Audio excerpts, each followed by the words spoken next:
இந்த வீடியோ உங்களுடைய எஜுகேஷன் பர்பஸ்க்காக மட்டும்தான். இன்வெஸ்ட்மெண்ட் அட்வைஸ் ஆகவோ ரெக்கமெண்டேஷனாவோ எடுத்துக்க வேண்டாம். உங்களுடைய ஓன் ரிசர்ச் மூலமா மட்டுமே நீங்க என்ன பண்ணணும், உங்களுடைய இன்வெஸ்ட்மெண்ட் டிசிஷன்ஸை எடுக்கணும். சரிங்களா? மக்கள் அனைவருக்கும் வணக்கம். இன்னைக்கு நம்ம பைசா மாஸ்டர் தமிழ்ல பார்க்க போற முக்கியமான டாபிக் என்னன்னா, ஐபிஓ அப்ளை பண்றதுக்கு என்னென்ன முக்கியமான விஷயங்களை கவனிக்கணும், அதனால நமக்கு லாபம் இருக்கா இல்லையாங்கிறத டீட்டெயிலா பார்க்கலாம். சரியா? நல்லா இருக்கும், இன்ட்ரெஸ்டிங்கா இருக்கும் இந்த வீடியோ. உங்களுக்கு பாருங்களேன். நான் லாஸ்டா ஒரு வீடியோ போட்டிருந்தேன், HDFC பேங்கோடைய ஃபண்டமெண்டல்ஸ், அது 2030 அதோடைய ஸ்டாக் ப்ரைஸ் எப்படி அனலைஸ் பண்றதுங்கிறதெல்லாம் பார்க்காதவங்க கண்டிப்பா அப்புறமா போய் பாருங்க. இப்போ நம்ம ஐபிஓ பத்தி பார்ப்போம். ஒரு காலத்துல ஐபிஓ அப்படின்னாலே திருவிழா மாதிரி நடக்கும். சீரியஸா சொல்றேன், ரொம்ப திருவிழா மாதிரி அங்கேயும் ஓடுவோம். நாங்கள் இந்த கம்பெனி அந்த கம்பெனிலாம் போய் அப்ரோச் பண்ணி பேசி, நிறைய கஸ்டமர் அப்ரோச் பண்ணி அவங்க கிட்ட எல்லாம் செக் வாங்கிட்டு வந்து ஆஃபீஸ்ல போட்டு, அந்த மாதிரி தான் ஒரு ஐபிஓங்கிறது வந்து எக்ஸிக்யூட் ஆகிட்டு இருந்தது. இன்னைக்கு ஜஸ்ட் எப்படி ஆயிடுச்சுன்னா, வீட்டில் டெய்லி சீரியல் பார்க்குற மாதிரி ஆயிடுச்சு. ஒரு வாரத்துக்கு 4 ஐபிஓ 5 ஐபிஓ 10 ஐபிஓ எல்லாம் வருது. ஸோ காலம் மாறிக்கிட்டு இருக்கு, என்னால் புரிஞ்சுக்க முடியுது. பட் ஸ்டில் இருக்கக்கூடிய சூழ்நிலையில் நாம என்னென்ன விஷயங்களால இதில் கற்றுக்குறோங்கிறத பார்ப்போம். நான் உங்களுக்கு ஸ்க்ரீனில் என்ன பண்ணுறேன், அக்டோபர் நவம்பர் டிசம்பர் போன 3 மாதம் வந்து ஐபிஓ லிஸ்ட் வைக்கிறேன். அதாவது நான் கொஞ்சம் அந்த எஸ்எம்இலாம் எடுத்துக்கல, மெயின் போர்டு மட்டும் எடுத்திருக்கேன். மெயின் போர்டு மட்டும் எடுத்து வச்சிருக்கேன். ஜஸ்ட் உங்களுக்கு இதெல்லாம் ஞாபகம் இருக்கா பாருங்க. ஏதாவது உங்களுடைய ஜீரோதா க்ரோ இந்த மாதிரி ஆப் யூஸ் பண்ணும்போது உங்களுக்கு அப்பப்போ பாப்அப்லாம் வந்திருக்கும், இந்த ஐபிஓ இருக்கு அந்த ஐபிஓ இருக்கு அப்படின்லாம் இல்லையா? அந்த மாதிரியான ஐபிஓஸ்லாம் லிஸ்ட் ஆயிடுச்சு. லிஸ்ட் ஆனது மட்டும் வச்சிருக்கேன். ஓகேங்களா? இதுல உங்களுக்கு நிறைய பேர் அப்ளை பண்ணியும் இருப்பீங்க, அப்ளை பண்ணாதவங்களும் இருப்பீங்க. 2 கேட்டகரி தான் இருப்பீங்க இல்லையா? இப்போ நான் சில விஷயங்கள் உங்களுக்கு புரிய வைக்க வரேன். அப்ளை பண்ணவங்கள்ல நிறைய பேர் ஃபீல் பண்றது என்னன்னா, நான் அப்ளை பண்ணேன் எனக்கு கிடைக்கல, நான் 2 தடவை அப்ளை பண்ணேன் எனக்கு கிடைக்கல அப்படிங்கிறவங்களும் இருப்பாங்க. வெரி ரேரா கிடைச்சிருக்கு, நான் 10 அப்ளை பண்ணேன் 2 கிடைச்சது 1 கிடைச்சது அப்படிங்கிறவங்களும் இருப்பீங்க. அப்போ இந்த ப்ராபபிலிட்டி இன்க்ரீஸ் பண்றது எப்படி? அப்ளை பண்றதுனால, அதாவது அப்ளை பண்ணி நம்ம கிடைக்கிறது, அலாட்மெண்ட் கிடைக்கிறதுக்கான ப்ராபபிலிட்டி எப்படி இன்க்ரீஸ் பண்றதுங்கிறத இந்த வீடியோல பார்க்கலாம். அடுத்தது இதை இன்க்ரீஸ் பண்றதுனால நமக்கு என்ன லாபம்? இப்போ அப்ளை பண்ணாதவங்க இருப்பீங்க இல்லையா, நமக்கு என்ன லாபம் இந்த ஐபிஓலாம் அப்ளை பண்றதுனால அப்படிங்கிறதையும் நான் இதுலயே சொல்லித்தரேன். சரியா? சின்ன சின்ன இல்லஸ்ட்ரேஷன் போட்டு ஒரு 2 எக்ஸாம்பிள்ல உங்களுக்கு புரிய வச்சு அதுக்கு என்னென்ன மினிமம் கேட்டகரிலாம் இருக்குன்றதை சொல்லிடுறேன். ஓகே? இப்போ இதுல என்னென்ன விஷயங்கள்லாம் நான் மார்க் பண்ணி வச்சிருக்கேங்கிறது பாருங்க. உங்களுக்கு கம்பெனி நேம் இருக்கு, கட் ஆஃப் பிரைஸ் இருக்கு. கட் ஆஃப் பிரைஸ்னா அதிகபட்சமான பிரைஸ், அந்த பிரைஸ் பேண்ட்ல அதிகபட்சமான பிரைஸ் கட் ஆஃப்ங்கிறது, அதை நம்ம மென்ஷன் பண்ணியிருக்கோம். அடுத்தது என்ன மென்ஷன் பண்ணிருக்கோம், கரண்ட் மார்க்கெட் பிரைஸ் போட்டிருக்கேன், லிஸ்டிங் பிரைஸ் போட்டிருக்கேன் இல்லையா? லிஸ்டிங் பிரைஸ் எனக்கு லிஸ்ட் ஆச்சு அன்னைக்கு ஃபர்ஸ்ட் டேவான பிரைஸ், அது ஓப்பனிங் பிரைஸ். அடுத்தது கரண்ட் மார்க்கெட் பிரைஸ், இப்போ என்ன மார்க்கெட் பிரைஸ் இருக்கு அப்படிங்கிறது. இது ஹை எவ்வளோ போச்சு, லோ எவ்வளோ போச்சு அப்படிங்கிறது லாஸ்ட்ல நான் மார்க் பண்ணியிருக்கேன். இது புரியுதா? வேணும்னா ஸ்கிரீன்ஷாட் எடுத்து வச்சு ரெஃபர் பண்ணி பாருங்க, ரொம்ப யூஸ்ஃபுல்லா இருக்கும். இப்போ நாம என்ன பண்ணுவோம், எல்லாத்தையும் எடுக்க வேணாம், எல்லாத்தையும் அழைச்சிட்டு ஓகே, ஃபர்ஸ்ட் இல்லஸ்ட்ரேஷன் என்னன்னா, நம்ம ஐபிஓ அப்ளை பண்ணிட்டோம் ஆனா விற்கல, இன்னைக்கு வரைக்கும் நான் வச்சிருக்கிறேன் அப்படின்னா எனக்கு என்ன லாபம்? ரெண்டாவது நம்ம என்ன பார்க்கணும்னா, நான் ஐபிஓ அப்ளை பண்ணிட்டேன், லிஸ்ட் ஆன அன்னைக்கே நான் அதை வித்துடுறேன், அப்போ எனக்கு என்ன லாபம்? இப்படி 2 எக்ஸாம்பிளா பிரிச்சு பார்க்கலாம். ஸோ உங்களுக்கு ஒரு சின்ன சின்ன விஷயங்கள் ஐ ஓப்பனிங்கா கிடைக்கும், அது உங்களுக்கு யூஸ்ஃபுல்லா இருக்குன்றதுக்காக தான் நான் இதை சொல்றேன். ஓகே, இப்போ ஃபர்ஸ்ட் கரண்ட் மார்க்கெட் பிரைஸ்ல வச்சிருந்தீங்கன்னா என்ன ப்ராஃபிட்னு பார்ப்போம். ஸ்டோரி 1 என்ன சொன்னேன், நீங்க ஐபிஓ அப்ளை பண்ணி அலர்ட் ஆயிடுச்சு, 100% அலர்ட் ஆயிடுச்சு அப்படின்னா, எல்லாருக்கும் அலர்ட் ஆகும் சொல்ல முடியாது, 100% அலர்ட் ஆயிடுச்சுன்னா உங்களுக்கு இதுல என்ன லாபம் இருக்குங்கிறத பார்க்கலாம். இதுல பாத்தீங்கன்னா கரண்ட் மார்க்கெட் பிரைஸ் லிஸ்ட் ஆன நீங்க வாங்கின பிரைஸ் கட் ஆஃப் பிரைஸை விட உங்களுக்கு பாத்தீங்கன்னா இன்னைக்கு கரண்ட் மார்க்கெட் பிரைஸ் கம்மியா இருக்குதுன்னு பார்த்தா 5 ஸ்டாக்ஸ்ல கம்மியா இருக்கு, அதாவது மைனஸ்ல இருக்கு. 2த்துல பாத்தீங்கன்னா நோ லாஸ் நோ கெயின்ல இருக்கு, மீதி எல்லாமே ப்ராஃபிட்ல இருக்கு, நல்ல ப்ராஃபிட்லயே இருக்கு. ஓகே, இப்போ நம்ம என்ன பண்றோம், 15,000 ரூபாய் ஒரு லாட்டுன்னு வச்சுப்போம். ஏன்னா 2 லட்சம் வரா டிஃபரன்ஸ். நான் வந்து ஒரு இல்லஸ்ட்ரேஷன் தான் போடுறேன், ஏன்னா எல்லாத்துக்கும் பிரிச்சு போட முடியாதுங்கிறதுக்காக. ஒருவேளை 15,000 ருபீஸ்க்கு நீங்க வந்து இது வாங்குறதா இருந்தா எத்தனை குவான்டிட்டி கிடைக்கும் அப்படிங்கிறத போட்டிருக்கு. நீங்க ஒரே ஒரு லாட்டு தான் வாங்குறீங்கன்னே வச்சுப்போம். ஓகே, ஒரு சில ஸ்டாக் வந்து 2 லட்சம் ரூபாய் இருக்கும், ஒரு மினிமம் லாட்டு. நம்ம அப்படி பார்க்கல, ஜஸ்ட் எல்லாத்தையுமே ஆவரேஜா 15ல கன்வெர்ட் பண்ணி வச்சிருக்கேன் நான். இப்போ உங்களுக்கு வந்து செல் பண்ணல, நீங்க செல் பண்ணல, இன்னைக்கு வரைக்கும் வச்சிருக்கீங்க அப்படின்னா இந்த கரண்ட் மார்க்கெட் பிரைஸோட மல்டிப்ளை பண்ணுங்க உங்க நம்பர் ஆஃப் குவான்டிட்டியை. ஸோ தட் உங்களுக்கு இன்னைக்கு கரண்ட் மார்க்கெட் வேல்யூ வரும். இதுல உங்களுடைய ப்ராஃபிட், அன்ரியலைஸ்டு ப்ராஃபிட்ங்கிறது நான் லாஸ்ட்ல மார்க் பண்ணி வச்சிருக்கேன், ப்ராஃபிட் அண்ட் லாஸ்ட்ல. அதுல பாருங்க இந்த மைனஸ்லாம் இருக்குல்ல, அதையும் நம்ம கன்சிடர் பண்றோம். ஏன்னா ப்ராஃபிட் மட்டும் கன்சிடர் பண்ணக்கூடாது, லாஸையும் நம்ம கன்சிடர் பண்ணணும். இப்படி நான் போட்டுட்டேன். இதுல கவனிச்சிங்கன்னா நாம எவ்வளவு ரூபாய் இன்வெஸ்ட் பண்ணிருக்கோம் இந்த 18 ஐபிஓல, 2,70,000 ரூபாய். கரெக்ட், 2,70,000 ரூபாய் நாம இன்வெஸ்ட் பண்ணிருக்கோம். நமக்கு எல்லா ஐபிஓவுமே கிடைச்சிருமா? சொல்ல முடியாது. ஒருவேளை எல்லாமே கிடைச்சிருந்தால் ஓகே, 2,70,000 ரூபாய் நம்மளுடைய பணம் உள்ள போயிருக்கு. அப்போ இன்னைக்கு அதோட மதிப்பு என்னன்னு பார்த்தீங்கன்னா 3,11,447 ரூபாய். ஓகே, அப்போ உங்களுக்கு ப்ராஃபிட் எவ்வளோ இருக்கு? 46 4447 ரூபா உங்களுக்கு இந்த ஐபிஓவை கட் ஆஃப் பிரைஸ்ல வாங்கினதுக்கும் இன்னைக்கு மார்க்கெட் பிரைஸுக்கும் இருக்கிற டிஃபரன்ஸ் மட்டுமே 41,000 ரூபாய்க்கு மேலே கிடைச்சிச்சு. அப்போ அதில் உங்களோட பர்சன்டேஜ் ப்ராஃபிட் பர்சன்டேஜ் மட்டும் பார்த்தீங்கன்னா உங்களுக்கு 15.35 இருக்கு. நல்லா இருக்குல்ல? 15%. வெறும் 3 மாசத்துல இருந்த ஐபிஓ 18 ஐபிஓ அப்ளை பண்ணியிருக்கீங்க. இதில் உங்களுக்கு கிடைச்ச ப்ராஃபிட்னு பார்த்தா 15.35. ஓகே, இது ஒரு ஆப்ஷன். இது பண்ணணும், கண்டிப்பாக பண்ண லாபம் வந்துடும் அப்படின்னு நான் சொல்லலை. இது ஒரு ஆப்பர்ச்சுனிட்டி. இதையும் நிறைய பேர் யோசிக்கிறாங்க. இதை பண்ணலாமா வேணாமாங்கிறதுக்கு நீங்கள் தான் முடிவு எடுக்கணும். நான் சொல்கிறேங்கிறதுக்காக நீங்கள் வாங்க முடியாது. ஆனால் இது வாங்கியிருந்தா என்ன ஆகுன்னு ஒரு இல்லஸ்ட்ரேஷன் வேணும்னா நான் என்ன பண்ண முடியும், உங்களுக்கு போட்டு காட்ட முடியும். அதே மாதிரி மைனஸ்லையும் போயிருக்கு பாருங்க. அப்போ மைனஸையும் நம்ம அண்டர்ஸ்டாண்ட் பண்ணி ரிஸ்க்கும் இருக்குது இல்லையா? பட் ஓவரால் பார்க்கும்போது உங்களுக்கு என்ன இருக்குங்கிறதையும் நோட் பண்ணிக்கோங்க. இப்போ நம்ம என்ன பண்ணலாம், ஸ்டோரி 2க்கு போயிடலாம். ஓகே, ஸ்டோரி 2ல என்ன நம்ம சொன்னோம், நாம ஒருவேளை லிஸ்ட் ஆன அன்னைக்கே நம்ம அந்த ஷேரை வித்துட்டா நமக்கு அதில் என்ன பெனிஃபிட் கிடைக்குது, என்ன ப்ராஃபிட் அப்படின்னு பார்ப்போம். இப்போவும் 18 ஐபிஓ லாஸ்ட் 3 மாசத்துல 18 ஐபிஓல நம்ம இன்வெஸ்ட் பண்ண அமௌண்ட் எவ்வளோ, 2,70,000 ரூபாய். சரிங்களா?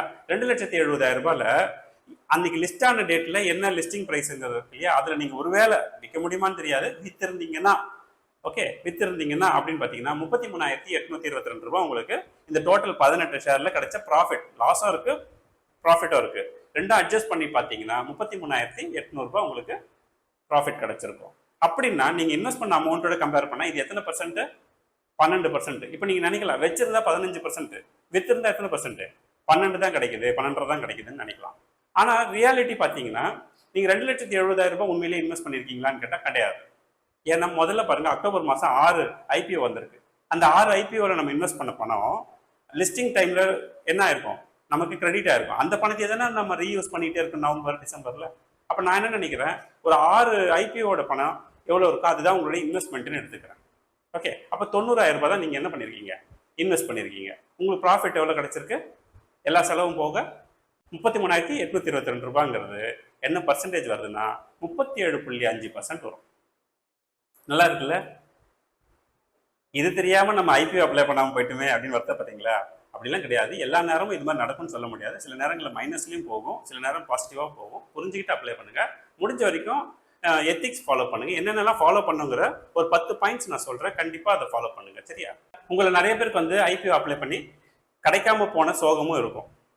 ஓகே, பட் அதை தாண்டி நம்ம கிடைக்கிறதுக்கான ப்ராபபிலிட்டி இன்க்ரீஸ் பண்றதுக்கு நான் சில பாயிண்ட்ஸ் உங்களுக்கு எடுத்து வைக்கிறேன். ஃபர்ஸ்ட் பாயிண்ட்டு, அது உங்களுக்கே தெரியும், ரீட்டெயிலில் தான் அப்ளை பண்ணணும் அப்படின்னு, அதில் ஒன்றும் குழப்பம்லாம் இல்லைல்ல. ரைட், இது வந்து எல்லாருக்கும் தெரிஞ்ச ஒரு மேட்டர் தான். ரெண்டாவது பாயிண்ட்டு, 1 PAN 1 அப்ளிகேஷன். நிறைய தடவை இந்த தவறுகள் நடக்கிறதுக்கு வாய்ப்பு இருக்குது. எப்படிலாம் நடக்கும்னு பார்த்தீங்கன்னா, நம்ம 2 அப்ளிகேஷன் வச்சுருப்போம். அப்ளிகேஷனை சொல்கிறது ட்ரேடிங் அக்கௌண்ட். ரெண்டுத்துலேயும் நம்ம என்ன பண்ணுவோம்னா அப்ளை பண்ணிவிடுவோம். இதில் ஒரு லாட் அப்ளை பண்ணலாம், அதில் ஒரு லாட் அப்ளை பண்ணலாம் சொல்லி அப்ளை பண்ணிவிடுவோம். ஆனால் எக்ஸ்சேஞ்ச் என்ன பண்ணுவாங்கன்னா, 2 தடவையும் ஒரே பேன் வந்துருச்சுன்னா ஏதாவது ஒரு பேன் கன்சிடர் பண்ணணும்னு பண்ண மாட்டாங்க, 2ஐயும் ரிஜெக்ட் பண்ணிவிடுவாங்க. இது ஒரு காரணம். ரெண்டாவது காரணம் பார்த்தீங்கன்னா, ஒரே ஆப்லேயே டெக்னிக்கல் இஷ்யூனால முதல்ல உங்களுக்கு வந்து அப்ளிகேஷன் ப்ராசஸ் ஆகிடும். அப்புறம் பார்த்தா ரிஜெக்டட், ஏதோ ஒரு காரணம் போட்டு நிறுத்திடுவோம். நீங்கள் என்ன நினைப்பீங்க, சார் ரெண்டாவது வாட்டி நம்ம பண்ணுவோம்னு நினச்சி பண்ணீங்கன்னா ரெண்டுமே எக்ஸிக்யூட் ஆகி எக்ஸ்சேஞ்சுக்கு போயிடும், ரெண்டுமே ரிஜெக்ட் ஆகிடும். புரியுதுங்களா? இது மாதிரி டெக்னிக்கலாக நடக்கும். அதனால முன்கூட்டியே இதெல்லாம் நான் சொல்லிடுறேன் உங்களுக்கு. அதனால ஒரு பேன் கார்டுக்கு ஒரு அப்ளிகேஷன் தான் போடணும். ஒருவேளை டெக்னிக்கல் இஷ்யூ வந்தாலும் கொஞ்சம் வெயிட் பண்ணி அப்புறமா பிளான் பண்ணுங்க. சரியா? அடுத்தது கட் ஆஃப் பிரைஸ். மோஸ்ட்லி நீங்களா ஒரு பிரைஸ் போடாதீங்க, கட் ஆஃபே டிக் பண்ணிடுங்க. அது எல்லாருக்கும் உங்களுக்கே தெரியும், நீங்க அதான் பண்ணிட்டு இருப்பீங்க, அதை பத்தி பேசுறதுக்கு ஒன்றும் இல்லை. UPI mandate. நிறைய பேர் என்ன பண்றோம்னா அப்ளை பண்ணிடுவோம், அந்த யூபிஐ மேண்டேட் அப்ரூவ் பண்ண மறந்துடுவோம். அது கடைசி நிமிஷத்துல அப்ரூவ் பண்ணுவோம். நம்ம அப்ரூவ் பண்றப்பதான் நம்ம கியூ போய் அங்கே நிற்கும். நீங்க 2 நாளுக்கு முன்னாடியே கூட என்ன பண்ணிருப்பீங்க, அப்ளை பண்ணிருப்பீங்க. ஆனா அந்த கியூ எப்போ போய் நிற்கும்னா, நீங்க அந்த அப்ரூவ் பண்ண தேதி அந்த டைம்ல தான் அது போய் நிற்கும். அதுக்குள்ளவே எத்தனையோ லட்சம் பேர் என்ன பண்ணுவாங்க, அப்ளிகேஷன் போட்டுருவாங்க. அதனால முடிஞ்ச வரைக்கும் அதை ஸ்க்ரோல் பண்ணிட்டு ரிஃப்ரெஷ் பண்ணிட்டு உடனே அப்ரூவ் பண்றதுக்கான வழியை பாருங்க. இப்போ மல்டிபிள் டிமேட்ஸ் இன் ஃபேமிலி. ஓகே, இதை நம்ம வந்து புரிஞ்சுக்கணும். நீங்க வந்து நிறைய அப்ளை பண்ணணும், நிறைய உங்களுக்கு கிடைக்கணும், ப்ராபபிலிட்டி ஆஃப் அலாட்மெண்ட் வந்து உங்களுக்கு அதிகமாகணும். நான் என்ன பண்ணணும், என் பேர்ல மட்டும் பண்ணாம நான் என்ன பண்ணலாம், என்னுடைய ஒய்ஃப் பேர்ல பண்ணலாம், எங்க அப்பா பேர்ல ஒரு ட்ரேடிங் அக்கௌண்ட் வச்சிருந்தா அதுல பண்ணலாம், எங்க அம்மா பேர்ல பண்ணலாம். அதாவது இந்த மாதிரி ஐபிஓ அப்ளை பண்றதுக்காகவே சில நேரத்தில் என்ன பண்ணலாம், ட்ரேடிங் அக்கௌண்ட் ஓப்பன் பண்ணி வச்சுட்டு அது எதுவுமே பண்ணாம ஜஸ்ட் வாங்கி கூட வைக்கலாம், இல்லை வித்துட்டு என்கேஷ் பண்ணிடலாம். ஸோ இதெல்லாம் அலவுடு. ஸோ நம்ம குழந்தைங்க பேர்ல அப்ளை பண்ண முடியுமா அப்படின்னு நிறைய பேர் கேட்குறாங்க. ஆக்சுவலாக குழந்தைங்க பேர்ல கூட அப்ளை பண்ணலாம். அதுக்கு என்ன பண்ணணும்னா 18 வயசு கீழே இருக்கிறவங்களுக்கு ஃபர்ஸ்ட் நீங்க என்ன பேன் கார்டு அப்ளை பண்ணணும். ஆதார் கார்டு வச்சிருக்கீங்க இல்லையா, ஆதாரை யூஸ் பண்ணி பேன் கார்டு அப்ளை பண்ணணும். அப்படி பேன் கார்டு அப்ளை பண்ணீங்கன்னா அதுலேயே ட்ரேடிங் அக்கௌண்ட் ஓப்பன் பண்ணலாம். மைனருக்கு ட்ரேடிங் அக்கௌண்ட் அலௌடு, நல்லா புரிஞ்சுக்கங்க, மைனருக்கு ட்ரேடிங் அக்கௌண்ட் அலௌடு. அதில் என்னன்னா இன்ட்ராடே பண்ண முடியாது, எஃப்என்டோ பண்ண முடியாது. நீங்க டெலிவரி மட்டும் தான், ஷேர் வாங்கலாம், ஐபிஓ வாங்கலாம், மியூச்சுவல் ஃபண்ட் கூட இன்வெஸ்ட் பண்ணலாம்னு நினைக்கிறேன், அது பார்த்துக்கங்க. பட் இந்த ஐபிஓக்கு பாசிபிளான்னு கேட்டால் yes, it is possible. Okay.